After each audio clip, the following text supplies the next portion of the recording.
qui essayent de nous enfermer sous-estiment la colère du dollar. Je voulais les faire payer, ces bâtards qui nous ont piétinés. C'est toujours la même et à l'heure qu'il est. Ils prennent les familles pour des serpillères. Dedans c'est dur, et dehors c'est dur aussi, C'est sorti c'est sûr, le SS et le Mirador me le gâchaient l'envie.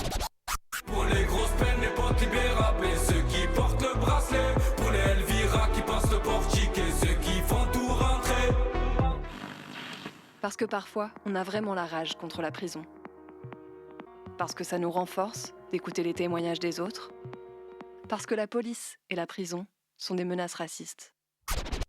Pour les gars de Gîte Versailles, pour les gars de Villepinte, et pour toutes ces visiteuses de parloir qui font rentrer le sucre et l'espoir, otages des mêmes portes et couloirs, des mêmes petits pouvoirs.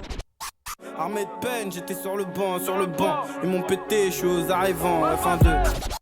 Je me demande quoi écrire dans mes lettres, qui passera sous la censure, me fera rire. 1 heure pour se raconter des bouts de vie, à bout de souffle. Parce que les parloirs sont souvent trop courts. Parce que la radio permet de communiquer par-dessus les murs de la tôle. Casse-Muraille, une émission pour libérer la parole des prisonniers, des prisonnières et de leurs proches. En direct jusqu'à 18h30 sur Prune 92 FM et sur prune.net. Bonjour tout le monde. On est vendredi, il est 18h, et donc comme chaque semaine, vous êtes à l'écoute de Casse-Muraille, une émission anticarcérale.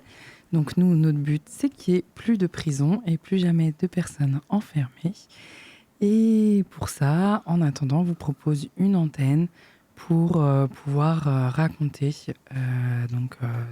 des témoignages ou des luttes que vous vivez si vous êtes touché par la prison.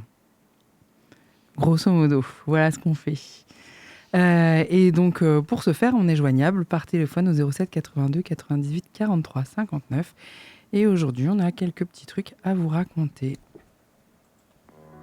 Pour partager ton histoire, dénoncer ce que tu affrontes ou tout simplement envoyer de la force à l'intérieur, appel et SMS au 07 82 98 43 59. Et donc aujourd'hui, on voulait commencer l'émission par vous donner des nouvelles de Ali. Alors peut-être je vais faire un petit rappel, Ali, pour rappeler, ou pour les gens qui n'ont pas encore suivi Casse-Muraille cette année. Du coup, Ali, c'est un réfugié palestinien qui est en France depuis plusieurs années. Et en fait, en mai 2024, il a été arrêté par les autorités françaises, placé en détention. L'État français lui a retiré son statut de réfugié. Et en fait, il lui serait reproché, d'après des notes blanches des services de renseignement israéliens, d'avoir participé à des actions en Palestine. Et du coup, c'est un peu un truc de ouf parce que c'est quand même quelqu'un qui a été expulsé. Enfin, du coup, en Palestine, il a fait beaucoup de rétention administrative notamment. Il a été expulsé. Enfin, finalement, Israël l'a expulsé de Palestine. Et c'est comme ça qu'il s'est retrouvé à venir se réfugier en Europe et à obtenir une protection, en fait, puisque en tant que Palestinien, il ne pouvait pas retourner dans son pays. Et son statut de réfugié a été reconnu. Voilà, et du coup, à l'époque, le statut de réfugié a été reconnu. Et maintenant, Israël dit non, mais en fait, cette personne a prévu des attaques et tout, mais sans préciser en plus ce qu'il en est. Et comment ces accusations ont été obtenues? Parce qu'il est avéré que ces accusations ont été obtenues par des aveux dans les prisons d'Israël. Et on sait pertinemment comment sont obtenus les aveux, puisque c'est de notoriété publique. Il y a de la torture, il y a des choses qui sont faites en dehors du cadre des lois internationales qui gèrent la justice, ou qui gèrent les droits des prisonniers et des prisonnières. Voilà. Et du coup, là, au bout de 2 ans de prison en France, du coup, il y a un recours qui avait été lancé au JLD, puisque du coup, il est en détention provisoire. Et donc, normalement, du coup, il y avait une audience auprès du juge de la détention et de la liberté pour savoir si oui ou non Ali pouvait être libéré. À huis clos. À huis clos. Oui, c'est important parce que c'est Ouais, ouais. voilà, on veut cacher, on veut. Carrément. Ouais. Et du coup, sa détention provisoire a été prolongée pour 6 mois. Mm. Et Ils ont fait appel. Oui, ils ont fait appel. ok. Donc voilà, moi je vais vous lire la dernière lettre qu'il a écrite. Oui, cette lettre, il l'a écrite. Je redonne le contexte. C'est parce que samedi dernier, donc dans toute la France, il y a eu des rassemblements organisés par des comités pour la libération d'Ali. Et donc à Nantes, il y a le collectif Kifa qui est déjà venu nous parler plusieurs fois d'Ali dans l'émission, qui avait organisé ce rassemblement. Et cette lettre, il l'a écrite pour qu'elle soit lue dans les rassemblements qu'il y avait dans différentes villes de France. Salutations à toutes les personnes libres. Mes salutations à vous toutes et tous. Salutations à chaque personne qui croit encore que la justice n'est pas une fatalité et qu'aucune nation ni autorité n'a le droit ni le pouvoir d'écraser la dignité humaine. Salutations à la Palestine opprimée, à ses enfants qui n'ont jamais pu vivre ne serait-ce qu'une journée normale et qui n'ont jamais connu les droits les plus élémentaires de l'enfance. Pas de sécurité, pas de foyer, pas d'avenir clair, seulement la peur, le blocus et la mort qui les attendent chaque matin. Je suis votre frère Ali, le Palestinien. Depuis plus de 2 ans aujourd'hui, je suis détenu dans les prisons françaises. 2 années de souffrance, de douleur et d'interrogation. Chaque jour, je me demandais, comment un pays peut-il devenir complice de l'injustice infligée à une personne qui s'est tournée vers lui en quête de protection ? Je suis un homme dont il a été reconnu qu'il était menacé et persécuté par Israël. Et pourtant, à la demande d'Israël elle-même, j'ai été emprisonné et séparé de mes enfants. Israël a tué mon frère et la France m'a privé de mes enfants. Je n'aurais jamais imaginé, alors que je cherchais la sécurité, que l'entité qui a tué mon frère et m'a privé de mon enfance serait la même qui déciderait de mon sort, même par-delà les frontières. En prison, j'ai appris une chose amère. Il suffit d'être palestinien pour devenir suspect. Mais aujourd'hui, je ne suis pas ici pour demander la pitié de qui que ce soit. Je suis ici pour dire que le peuple palestinien mérite de vivre, mérite la justice, que nous méritons de vivre auprès de nos enfants sans peur, sans blocus, sans être traités comme des criminels, simplement parce que nous sommes nés palestiniens. Nous ne demandons pas l'impossible, nous demandons ce que tout être humain sur cette planète demande, la liberté, la dignité et la justice. Et si ce monde a perdu une partie de son humanité, nous sommes ici aujourd'hui pour lui rappeler que l'humanité vit encore dans les voies des femmes et des hommes libres. Liberté pour la Palestine, miséricorde pour les martyrs et dignité pour tous les opprimés. Votre frère Ali, prisonnier palestinien sur les terres françaises. Ok, merci pour la lecture. Est-ce qu'il y avait quelque chose à rajouter peut-être sur le sujet ? Non, on peut réagir un petit peu à sa lettre qui est, je sais pas, qui est un peu bout en train, quoi, je trouve. C'est vrai. Elle parle avec ses tripes. Il est en prison, mais il subit une injustice et il a. C'est un peu un appel désespéré. Et digne, parce qu'il ne demande pas de la pitié, il demande simplement la justice et l'égalité des droits, l'égalité de traitement. Voilà, des choses aussi simples, aussi banales. Là, on va écouter un morceau de Yves Flawen, Barwagia, c'est sur les prisons algériennes.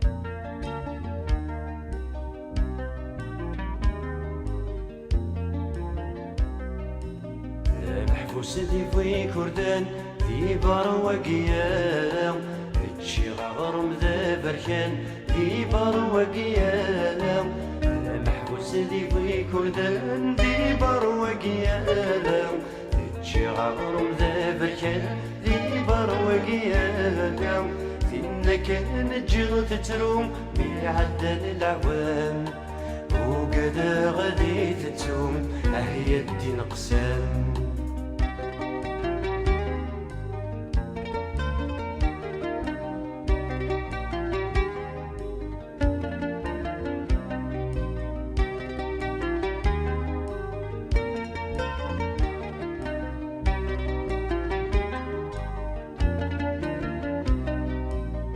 محبوس نفوس النسل يالنا ورخ دماغ في برواقي نشكل أكنا في سناغ.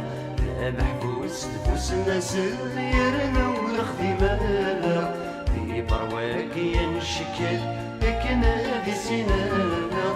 رفد غلني وسيني يغلي تفل طغام مي غاس السبيا ويم أهي الدين قسام.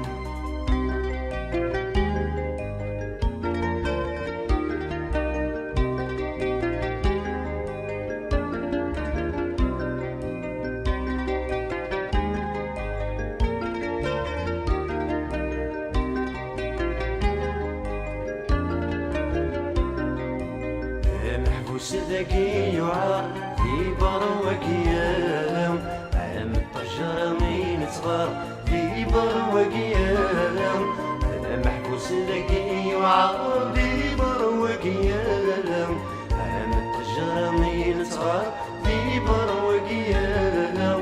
زيشني من السفليت الخدمة غلوقان زيغن الزهر وذريت عهي الدين قسام.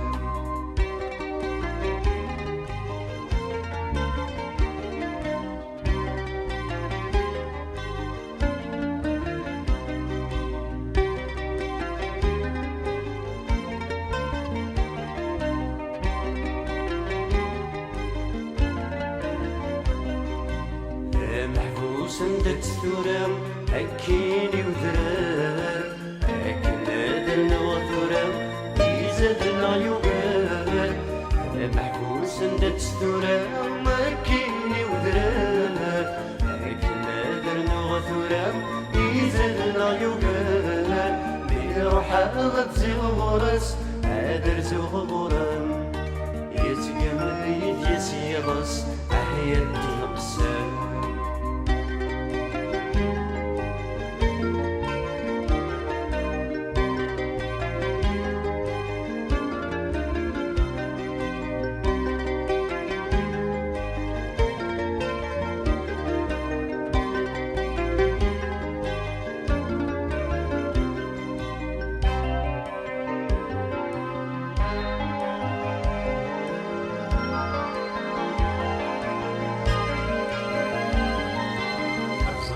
شيكونين باقي مرمثاها يمطعون في جيور الليل السند مدفغاها. صريغ داشي يكونين باقي مرمثاها يمطعون في جيور الليل السند مدفغاها. هذا سنة دياوي هذا بدلا غخام هاد سوغ الدوث مثلين أهي الدين قسام.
Et vous êtes toujours à l'antenne de Casse-Muraille. Et pour continuer l'émission, on voulait relayer le combat de la famille de Théo Sana, qui est décédé à la prison de Fresnes le 11 janvier 2022.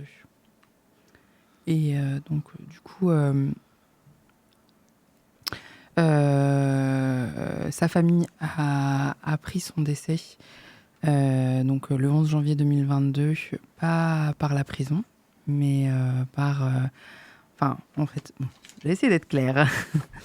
Théo Sana, il était en détention provisoire, du coup, à la prison de Fresnes. Le 11 janvier 2022, il devait passer en comparution immédiate. Et c'est sa mère, en se rendant donc à l'audience de comparution immédiate pour le soutenir face à la justice, qui a appris de la bouche de la juge que l'audience ne se ferait pas parce que l'accusé était décédé. Et c'est comme ça qu'elle a appris la mort de son fils. La famille a déposé plainte donc, contre la prison et les matons pour homicide involontaire et non-assistance à personne en danger. Et il y a une enquête qui avait été ouverte au tribunal le 11 septembre 2023.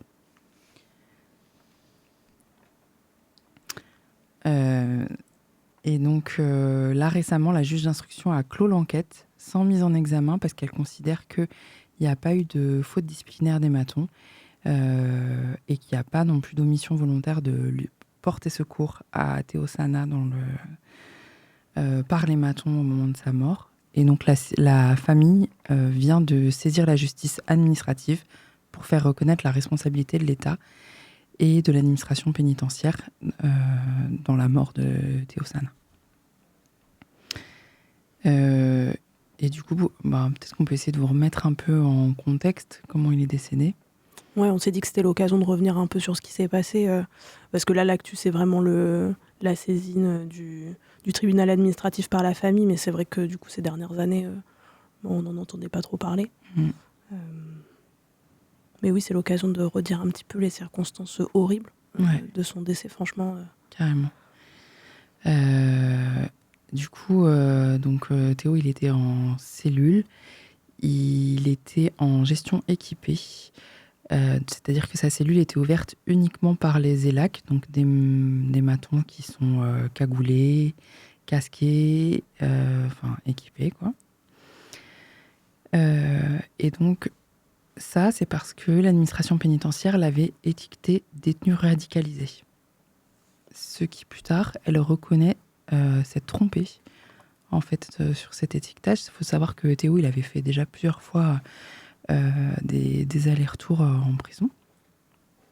Et l'AP, là, d'un coup, s'était trompée, l'avait du coup mis dans cette gestion équipée. Lui, il était en situation de grande souffrance psychique. Il avait demandé à rester à l'UHSA, donc l'unité hospitalière de la Tôle. Mais le psy de la Tôle a décrété qu'il simulait. Et donc, il a refusé qu'il reste en UHSA et qu'il ait un traitement psy. Et d'ailleurs, sa compagne, dans ses témoignages, elle dit que Théo, il avait une reconnaissance, il me semble... Par la MDPH, je crois. Par la MDPH, il avait droit à la hache. Ouais. Donc, de sa souffrance psy, du coup. Ouais. Mais là, lui, le psy de la Tôle, il décide que ça n'existe pas et que c'est juste du cinéma, quoi. C'est quand même dingue que, par erreur, ils lui mettent quand même un sigle dans son dossier qui a des répercussions hyper fortes sur sa détention et que, parallèlement à ça, genre, il n'y a pas de prise en compte de sa souffrance. Et du coup, là aussi, ça a un impact hyper fort sur sa détention, mais en mal, quoi. Ouais, c'est vraiment j'allais dire la double peine, mais alors là, je sais même pas combien ça fait de multiplication, mais c'est affolant, quoi. Ouais, c'est clair. Et parce qu'en plus, l'étiquetage détenu radicalisé, c'est pas sans conséquence. Enfin, là, on le voit, il avait la gestion équipée.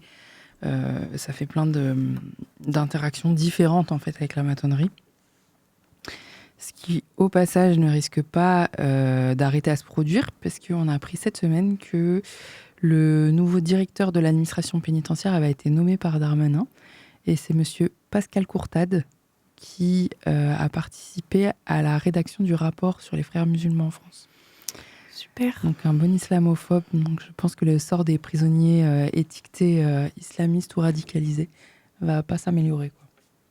Oui, puis on peut imaginer que les détenus qui sont étiquetés comme tels, l'islamophobie fait qu'il y a quand même quelque chose où on se dit, mais en fait, ils sont radicalisés, donc on croit pas ce qu'ils disent, en gros. Ouais. Et du coup, il y a un truc de non prise en compte aussi de sa souffrance. À quel moment il n'y a pas une interaction aussi de se dire, en fait, juste ces gens-là sont déshumanisés à un point qui fait que même quand ils expriment, même physiquement, parce que tu vas peut-être nous dire un peu ce qu'il en était de son état psychique et du coup de comment il pouvait s'occuper de lui-même, mais c'est hardcore. Ouais, Et c'est absolument pas pris en compte. Bah oui, carrément, ce que tu me dis, ça me fait penser du coup à la mort de Sambali Diabaté en 2016 à Saint-Martin-de-Ré, où Sambali, du coup, il avait perdu... Enfin, pareil, il était en souffrance psy, il avait appelé sa sœur, il avait perdu 30 kilos, je crois, entre les deux visites de sa sœur. Elle s'inquiétait énormément pour lui, et dans les justifications que les matons ont données pour l'agresser et que cette agression provoque sa mort, et il y avait le fait qu'il psalmodiait. Donc ça, c'est un truc qu'ils disent, c'est ce qu'il y a... Enfin, je sais pas, c'est comme un truc qu'ils racontent à charge dans leur dossier, quoi. Ouais. Et donc, Sambali Diabaté était musulman aussi. Bref, c'est ce que tu disais qui m'évoquait ça, quoi. Et du coup, oui, Théo Sana, il sortait plus de sa cellule, il mangeait plus, il parlait plus, il se levait plus. Du coup, il s'urinait dessus. Sa cellule a été, quand il a été retrouvé mort dedans, a été jonchée de déchets et de pisse. Voilà. Enfin, ça se voyait, quoi, qu'il était en situation de grande souffrance, et les matons, ils ont vu son état se dégrader de jour en jour sans réagir jusqu'au jour où il le retrouve mort dans sa cellule. Voilà, donc évidemment, ses proches veulent faire reconnaître la responsabilité de l'administration pénitentiaire là-dedans, parce qu'ils estiment que c'est pas normal que Théo Sana soit décédé comme ça. Ce à quoi on se joint complètement. Ouais, on espère qu'ils vont obtenir ce qu'ils veulent, et peut-être qu'on peut écouter un audio du coup de c'est sa compagne qui est passée dans l'émission de l'Envolée du 20 juin 2025 et qui raconte un petit peu comment ça s'est passé pour eux et les échos qu'ils ont eus de la situation de Théo. Alors, on n'a pas le temps de vous passer toute son interview, mais vous pouvez la retrouver sur le site de l'envolée.net. Oui, on a fait juste un petit cut. Pour revenir juste rapidement là-dessus, c'est pas en mode ils sont venus voir la mère au tribunal pour la prendre à part et lui annoncer que son fils était mort. C'est juste à l'audience, ils étaient là en mode en fait, voilà, je sais pas si tu veux raconter. C'est juste ça, et en plus de ça, soi-disant, ils ont découvert le corps le jour même. Donc, soi-disant. Donc, ils n'ont pas appelé du tout. Je sais pas, moi, peut-être qu'on l'a su tard dans l'après-midi, alors que depuis le matin, et je crois qu'ils ont fait semblant aussi qu'ils ont appelé, dans mes souvenirs, parce que c'était tellement un choc que j'ai pas les idées claires, mais je crois qu'ils ont fait semblant qu'ils avaient appelé, mais genre pour eux, ils ont appelé le frère, et c'est bon, ils ont appelé tout le monde. Franchement, je trouve ça tellement aberrant, et en fait, quand on est reçu mal aussi, on est mal reçu. Je suis dans le froid, on m'a reçu 5 minutes chrono, il faisait très froid, j'avais mon bébé qui commençait à pleurer, donc je pouvais pas rester trop longtemps.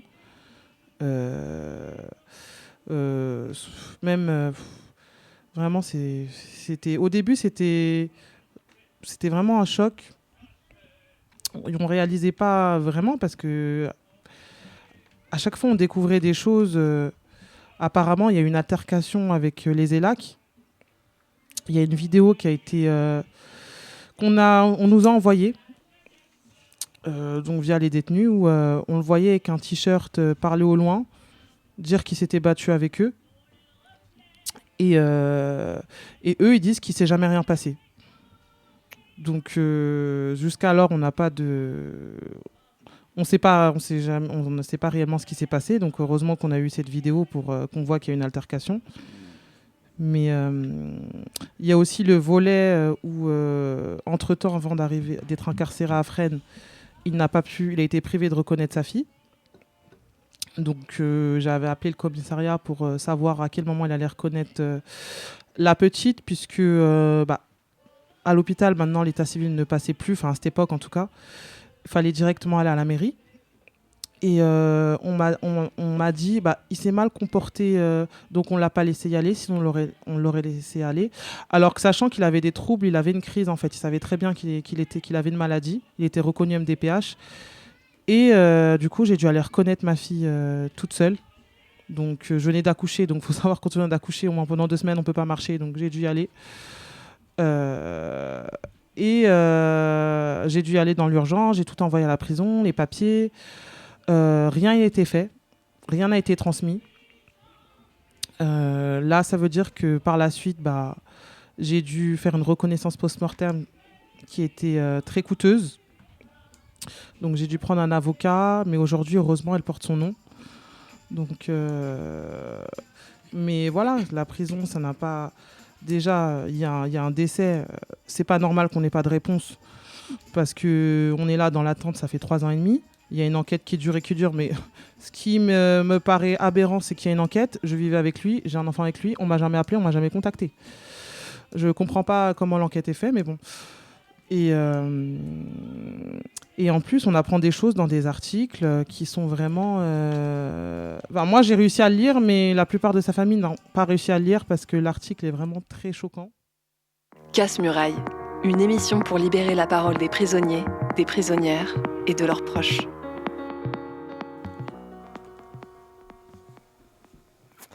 Donc voilà, on souhaite bon courage et plein de force à la famille dans cette épreuve judiciaire dont il se serait bien passé, j'imagine. Et puis si on a des nouvelles, on n'hésitera pas à vous en donner. Pour la suite, on avait envie de vous parler de l'annonce d'un projet d'ouverture d'une salle d'audience pour un JLD dans le CRA de Toulouse. Pour l'instant, c'est en projet, c'est pas encore construit. On a appris ça sur le site info Anticra Toulouse. Ouais. C'est ça ouais. Toulouse Anticra. Ouais.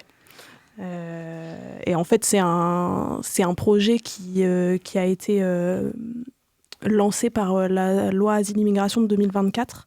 Dedans, il est prévu qu'il y ait, entre autres, du coup, l'ouverture de salles d'audience pour les JLD dans les CRA. Et là, celui de Toulouse, c'est prévu pour, je crois, le printemps 2027. Ouais, il me semble. Mais ils ont commencé un peu les trucs d'appel d'offres, de budgétisation et tout ça. Oui, c'est quelque chose qui semble souhaiter généraliser au bout d'un moment. Je ne sais pas, ce serait intéressant de voir les plans de ce qu'ils voient, de construire dans le CRA de Nantes pour voir s'ils prévoient une salle d'audience comme ça aussi ou pas directement. Et évidemment, ça a des conséquences puisque ça a fait que le juge de la liberté de la détention, c'est déjà grave, une justice d'abattage où il y a je ne sais pas combien de personnes qui sont retenues dans le CRA qui passent devant le JLD puisqu'elles doivent être présentées au JLD dans les premiers jours suite à leur arrestation. Et que souvent, il y a des avocats, mais ils ont à peine accès au dossier. Il y en a qui... ils rappelaient dans l'article de Toulouse Anticra, et des avocats, ils plaident même pas. Ouais. Puis ils passent en groupe avec des délibérés collectifs. Oui. C'est complètement hallucinant. Ouais. La justice, même pas individuelle. Ouais, c'est dépersonnalisant de ouf. Ouais. Et du coup, le JLD qui a sa salle d'audience dans le CRA, moi, je trouve que ça fait aussi un biais en plus, pour le JLD qui est déjà pas un camarade, mais que en fait son bureau de travail ce jour-là, il est dans la prison. Donc c'est comme si ses collègues c'était la PAF finalement. Et du coup, j'imagine qu'il va moins dédier leur travail, tout ça. Oui, carrément. À la fois, ça rapproche le JLD de la PAF et ça éloigne la salle d'audience quand même de la ville où il peut y avoir du soutien, des gens qui viennent voir les audiences. Mine de rien, je trouve que ça fait de la force en moins aussi pour les personnes qui passent en jugement, quoi. Carrément. Et que ça fait qu'elles ne sortent pas du CRA. Exactement. Donc, c'est une mauvaise nouvelle. Et dans le même style... J'allais dire une deuxième mauvaise nouvelle. On a rarement des bonnes. Des évasions, de temps en temps.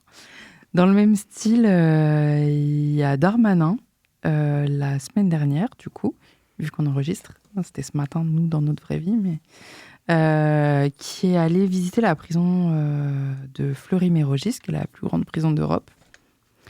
Youhou. Et il a annoncé du coup qu'il va faire construire, pareil, 2027 je crois, enfin il prévoit une ouverture en 2027, une salle d'audience spéciale grand procès dans l'enceinte de la prison, afin de ne plus avoir à extraire les prisonniers pour leur procès et limiter le risque d'évasion et avoir moins de policiers ou des RIS ou quoi à mobiliser pour ça. Et il prévoit aussi l'ouverture d'une grande salle de grands procès sur l'île de la Cité, donc dans le vieux tribunal de Paris, tout en disant que ça ne sera qu'à 30 minutes du QLCO qui prévoit de faire ouvrir à Réau.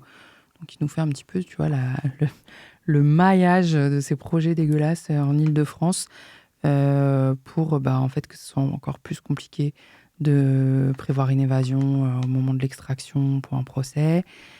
Et pareil, quoi, ça va faire une justice qui va se passer en fait dans l'enceinte de la tôle, où du coup on imagine qu'il ne pourra pas y avoir de public.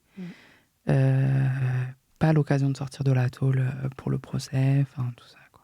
Oui, ça crée un huis clos qui est quand même qui réduit de ouf les marges de manœuvre possibles pour les personnes à l'intérieur, quoi. Ouais, de ouf. Et puis comme bien souvent, il mobilise des figures de gens qu'il a érigés en figures de monstres pour justifier ses projets. Là, il se sert de prétexte du procès de l'évasion de Amra qui est à venir, qu'il prévoit pour 2028, et affaire dans laquelle il y a déjà 50 personnes mises en examen, dont 20 qui sont en détention provisoire. Voilà. Des belles choses à venir. Ouais. Ça va être la fin de l'émission. On va pouvoir se rappeler les contacts avant de se quitter. Donc vous pouvez nous joindre par téléphone au 07 82 98 43 59.